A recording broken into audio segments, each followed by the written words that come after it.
Hello everyone, welcome back to my channel. आज हम खाने वाले हैं गरमा गरम पकौड़ा और इसके ऊपर डाला गया है सॉस।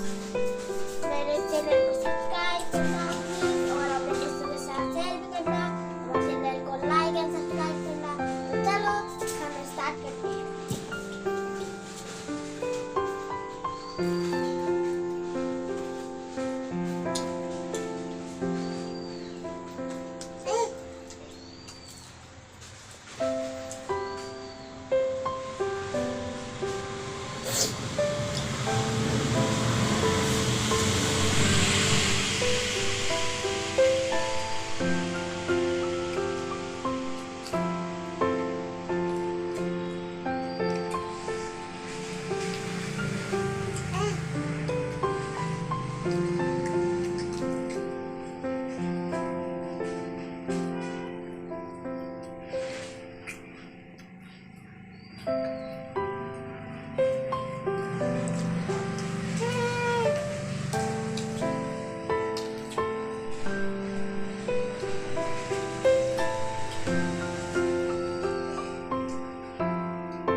ज़्यादा टेस्टी है।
चैनल को प्लीज सब्सक्राइब करना, लाइक भी करना।